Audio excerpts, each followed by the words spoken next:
जय हिंद दोस्तों। तो वीडियो स्टार्ट करने से पहले आप सभी को मेरा नमस्कार। मैं हूं अमरजीत और आप सभी को नॉलेज E24 में स्वागत है। तो ये वीडियो उन सभी के लिए इम्पोर्टेंट है जो भी भाभा एटॉमिक रिसर्च सेंटर चाहे कैटेगरी 1 या कैटेगरी 2 में अप्लाई किए थे। तो जैसा कि उनका रिजल्ट जारी हो चुका है और ऐसे में नेक्स्ट स्टेप जो है आपके स्किल, बार बार कमेंट आ रहा था कि सर स्किल टेस्ट से रिलेटेड वीडियो बनाइए। तो ऐसे में मैं आपके लिए स्किल टेस्ट से रिलेटेड बहुत ही इन्फॉर्मेटिव वीडियो लाया हूँ। और मैं अगर बात करूं तो मैं ऑलरेडी इसका स्किल टेस्ट क्रैक कर चुका हूं। तो इस बेसिस पे मेरे से क्या क्या क्वेश्चन पूछे गए और किस टाइप का स्किल टेस्ट है, सारा कुछ मैं आपको इन्फॉर्मेशन स्टेप बाय स्टेप बताऊंगा। और सबसे जो इम्पोर्टेंट है, आप लोग नीचे में देख रहे होंगे कि how to crack skill test in first attempt. जी हाँ दोस्तों, आप लोग के बहुत सारे स्टूडेंट ऐसे हैं जिनके मन में भ्रम बैठ गया कि मेरा फर्स्ट अटैम्प्ट है, सिर्फ हम देखने के लिए जा रहे हैं। तो ऐसा नहीं है, इसका स्किल टेस्ट जो है वो बहुत ही आसान होता है, इसलिए आप लोग फर्स्ट अटैम्प्ट में ही क्रैक कर सकते हैं। और मैंने भी फर्स्ट अटैम्प्ट में ही किया था। तो मेरे द्वारा किस प्रकार से वहाँ पे एक्सप्रेशन दिया गया और किस प्रकार से क्वेश्चन पूछा गया, आइए मैं सारा कुछ आपको इस वीडियो के माध्यम। तो वीडियो स्टार्ट करने से पहले आप सभी से एक छोटी सी रिक्वेस्ट रहेगी, वीडियो को अंत तक जरूर देखिए। चैनल पर नए चैनल को सब्सक्राइब कर लीजिए, अपने दोस्तों के भी शेयर करिए ताकि आपके साथ साथ आपके दोस्तों को भी हेल्प मिल सके। तो सबसे पहले मैं अगर बात करूं तो चाहे आप लोग कैटेगरी 1 के स्टूडेंट हैं, कैटेगरी 2 के हैं, सभी के लिए स्किल टेस्ट बहुत ही ज़्यादा इंपॉर्टेंट है। चाहे आप लोग कैटेगरी 2 प्लांट ऑपरेटर, टेक्नीशियन या किसी भी पोस्ट के लिए हो, या कैटेगरी 1 साइंटिफिक असिस्टेंट या जो भी ऑफिसर ग्रेड का था, सभी।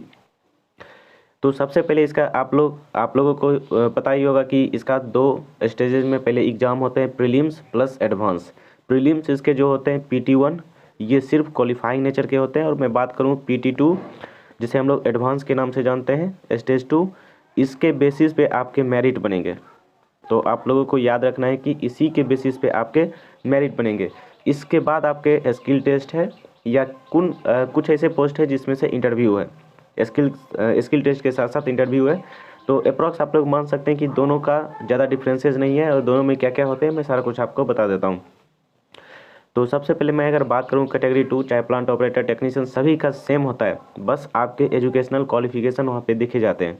और मैंने जिस टाइम दिया था उस टाइम 12th पास था, इसलिए मुझे प्लांट ऑपरेटर का देना पड़ा था क्योंकि मैं प्लांट ऑपरेटर के लिए ही एलिजिबल था।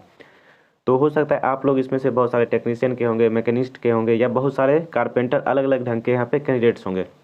तो सबसे पहले आपको देखना है कि इस फॉर्म का जो मिनिमम क्राइटेरिया क्या है, चाहे आप लोग कैटेगरी 1 हो या कैटेगरी 2, मिनिमम क्राइटेरिया क्या है, आप लोग किस बेसिस पे इस फॉर्म को अप्लाई कर सकते थे और आप लोग एलिजिबल थे। तो अगर मैं बात करूं 12th पास, तो आप लोग सिर्फ प्लांट ऑपरेटर के लिए एलिजिबल थे। मैं बात करूं ग्रेजुएशन, सिंपल ग्रेजुएशन, तो इसमें आप लोग केमिस्ट्री, फिजिक्स, ये सभी पोस्ट के लिए एलिजिबल थे। फिर मैं अगर बात करूं टेक्नीशियन, तो आपके लिए ITI का सर्टिफिकेट था या डिप्लोमा का सर्टिफिकेट। तो इस प्रकार से आप लोग जिस भी पोस्ट के लिए अप्लाई किए हैं, मिनिमम क्वालिफिकेशन आप लोग देख लीजिए। अब अगर मैं बात करूं कैटेगरी 1 में अप्लाई किए हैं, आप लोग बीटेक से भरे हैं, डिप्लोमा से भरे हैं, जिस भी पोस्ट से भरे हैं आप लोग, और जिस भी मिनिमम क्राइटेरिया से आप लोग एलिजिबल थे, तो सबसे पहले स्किल टेस्ट में उसी से आपसे प्रैक्टिकल करवाए जाएंगे। मैं अगर बात करूं सबसे पहले प्लांट ऑपरेटर की, अगर 12th पास आप लोग अप्लाई किए हैं, तो 12th में जो भी आपने प्रैक्टिकल किया है, चाहे फिजिक्स के हो या केमिस्ट्री के, दोनों से आपके एक एक प्रैक्टिकल पूछे जाएंगे और दोनों से आपको एक एक प्रैक्टिकल वहाँ पे लिखवाने के लिए दिया जाएगा। अब देखिए, सबसे बड़ी बात इसमें यह है कि ये सिर्फ क्वालिफाइंग नेचर का है। अगर ये भी मेरिट लिस्ट में इसका नंबर जुड़ता तो बहुत सारे कैंडिडेट यहाँ पे रिजेक्ट होते, लेकिन बहुत सारे कैंडिडेट इस कारण से रिजेक्ट नहीं हो पाते हैं क्योंकि सिर्फ क्वालिफाइंग नेचर का है। इसलिए आप लोग अगर 12th में प्रैक्टिकल पढ़े होंगे या नहीं पढ़े होंगे, चाहे आप लोग CBSE से हो या बिहार बोर्ड से हो या किसी भी से हो, आप लोग प्रैक्टिकल का बुक खरीद लीजिए और बस एक एक बार आपको क्या करना है, सारे प्रैक्टिकल को देख लेने हैं। साथ ही जो भी इंस्ट्रूमेंट उसमें आ रहा है, चाहे बार मीटर हो गया, बैरोग्राफ मीटर हो या कुछ भी आपको थर्मोमीटर हो गया, तो ये सभी का जो क्या फीचर्स हैं उसको आप लोगों को देख लेने हैं, बस 12 से ही देख लेने हैं। या आप लोग NCERT का बुक निकालिए, NCERT बुक से जो भी प्रैक्टिकल लास्ट में जो दिया हुआ रहता है, तो उसमें से जो पैराग्राफ दिए रहते हैं या उसमें से जो फिगर दिए रहते हैं, उसके बारे में आप लोग फीचर्स थोड़ा सा देख लीजिए। क्योंकि वहाँ पे क्या करवाया जाता है, सबसे पहले मैंने क्या बताया कि आप लोग 12 पास हैं प्लांट ऑपरेटर, तो आपको फिजिक्स एंड केमिस्ट्री से एक एक प्रैक्टिकल लिखने के लिए दिया जाएगा। उसमें से आपको कुछ भी दिया जा सकता है, लेकिन हाँ, जो आप लोगों ने 12th में किया था बिल्कुल उसी से रहता है। तो ये आप लोग कर लेंगे। कभी काल किरचॉफ्स लॉ दे दिया जाता है। फिजिक्स का देखिए आसान होता है, फिजिक्स आप लोग इजीली कर लेंगे। केमिस्ट्री में थोड़ा सा ध्यान देना पड़ता है, और केमिस्ट्री में कुछ ऐसे भी प्रैक्टिकल्स हैं जो जिन्हें हम लोग 12th में अच्छे से नहीं कर पाए थे, तो इसलिए अभी आप लोग अच्छे से एक बार थोड़ा सा पढ़ लीजिए। तो इतना ये सिर्फ क्वालिफाइंग नेचर का होता है। तो ये सबमिट करेंगे तो ये चेक होने के बाद आपको वाइवा के लिए बुलाया जाएगा। जैसे आप लोग बहुत सारे इंटरव्यू के नाम से भी जानते होंगे, बट इंटरव्यू वो नहीं होता है, वो सिर्फ वाइवा होता है। ठीक, वाइवा वॉइस जो आप लोग अगर बहुत सारे डिप्लोमा किए होंगे या ITI किए होंगे तो वो दे चुके होंगे। लेकिन 12th पास में क्या होता है कि आपके प्रैक्टिकल के टाइम जो 5 नंबर का क्वेश्चन पूछा जाता था ओरली, उसके बेसिस पे नंबर दिया जाता था। इसमें भी सेम वही होगा। आपको एक बड़ा सा जो बार का है वो वर्कशॉप है, उसमें आपको ले जाया जाएगा। वहीं पे आपके प्रैक्टिकल लेंगे और प्रैक्टिकल के मार्क्स देखने के बाद सिर्फ क्वालिफाइंग मार्क्स का होता है। अगर उसमें क्वालिफाई कर गए आप लोग, या देखिए होता क्या है कि बहुत सारे बच्चे डायरेक्ट खाली छोड़ देते हैं या कुछ गलत सलत लिखते हैं तो वो वहीं पर रिजेक्ट हो जाते हैं।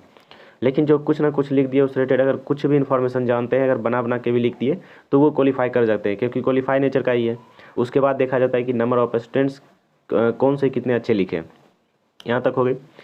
क्योंकि देखिए स्किल टेस्ट में उनका मोटिव ये नहीं रहता है कि आपको रिजेक्ट करना है, सिर्फ उनका मोटिव ये रहता है कि आपको देखना है कि आपके पास कुछ स्किल है या नहीं, तो यही आपको दिखाना है। फिर आपको वही बार का बहुत बड़ा वर्कशॉप होता है, उसमें ले जाया जाएगा। आपको थर्मोमीटर हो गया या कुछ भी बार ग्राफ हो गया या कुछ भी इससे रिलेटेड इंस्ट्रूमेंट, चाहे किरचॉफ्स लॉ कैसे प्रूव करा है, तो ये आपसे एक पूछ दिया जाता है कि ये क्या होते हैं।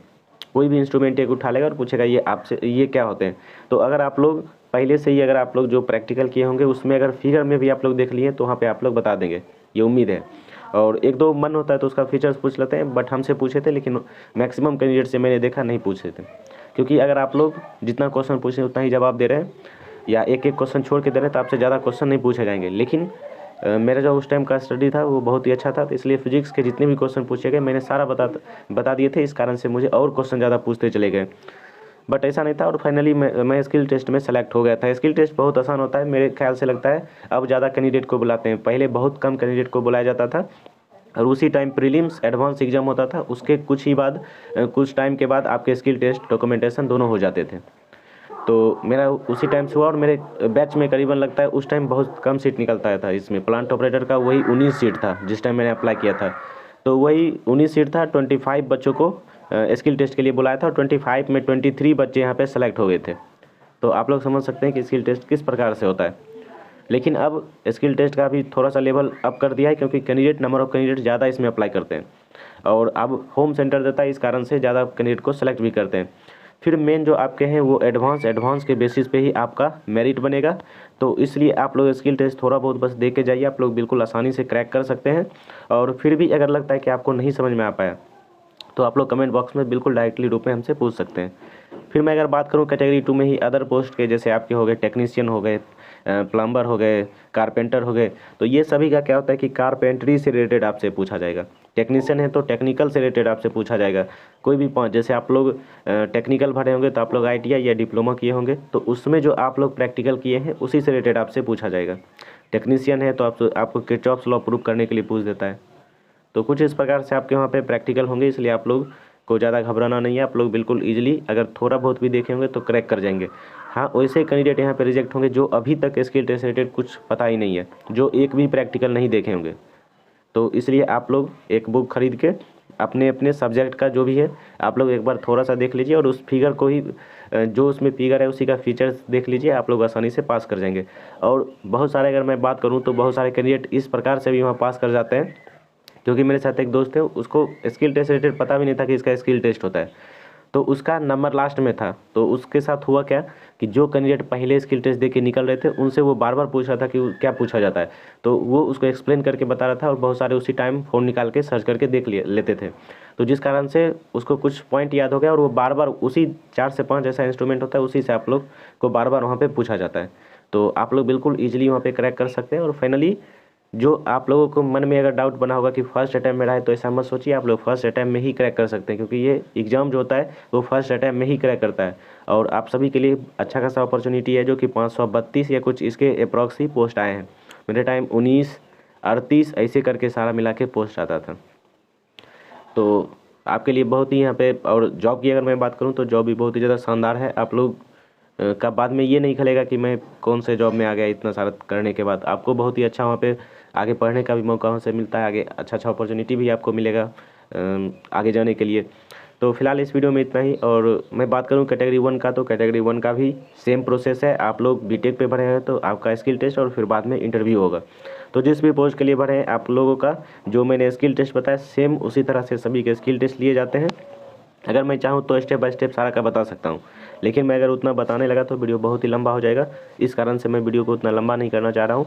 और बस आप लोग ये समझ लीजिए कि मिनिमम जो भी क्वालिफिकेशन आप लोग अप्लाई किए हैं, बीटेक किए हैं तो बीटेक से क्वेश्चन पूछा जाएगा, डिप्लोमा है तो डिप्लोमा से, 12th है तो 12 से, ग्रेजुएशन है तो ग्रेजुएशन से। और वो भी जो पॉपुलर प्रैक्टिकल्स होंगे, हाँ सबसे इंपॉर्टेंट पॉइंट आप लोग ध्यान रखिए, जो पॉपुलर प्रैक्टिकल्स होंगे वही आपको दिया भी जाएगा। ऐसा नहीं है कि कुछ भी दिया जाएगा, जो पॉपुलर प्रैक्टिकल्स होंगे वही आपको दिया जाएगा। और बिल्कुल साइड बाय साइड सभी बच्चे को बैठा के लिया जाता है, तो थोड़ा बहुत अगर सेम मिल रहा है आपका तो आसपास से भी हेल्प ले सकते हैं। फिलहाल इस बार कैसा लगेगा मुझे नहीं पता, लेकिन पिछले बार की अगर मैं बात करूं तो सेम इसी तरह से लिया गया था। और साथ ही इसके बाद ही आपका डॉक्यूमेंटेशन भी हो जाएगा, फिर आप लोग घर आ सकते हैं। और लास्टली आप लोग का final merit list advance test के रिलेटेड पे उसके बेसिस पे आपका होगा। और आप लोग जैसे ही आपके मेरिट लिस्ट इसके बाद जारी किए जाएंगे, मेरिट लिस्ट में आपका नाम है तो आपको ज्वाइनिंग लेटर बहुत ही 1 से 2 मंथ के अंदर आ जाता है और आप लोग 3 महीनों के अंदर ज्वाइन कर सकते हैं। तो उम्मीद करते हैं कि ये वीडियो आप लोगों को बहुत ही अच्छा लगा होगा। और इससे जुड़ी कुछ भी डाउट बच गई तो आप लोग कमेंट बॉक्स में बेहिचक पूछ सकते हैं। और आपके पास ज़्यादा टाइम भी अब नहीं है तो अभी से आप लोग प्रिपेयर रहिए, थोड़ा बहुत देखते रहिए।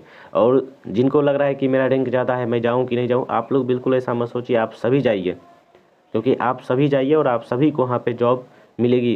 क्योंकि बहुत सारे ऐसे होते हैं जो बीटेक वाले कैंडिडेट होते हैं, उनको दूसरे पोस्ट पे हो जाता है। तो फिलहाल इस वीडियो में इतना ही रहने देता हूँ, मिलता हूँ नेक्स्ट वीडियो में, तब तक के लिए जय हिंद।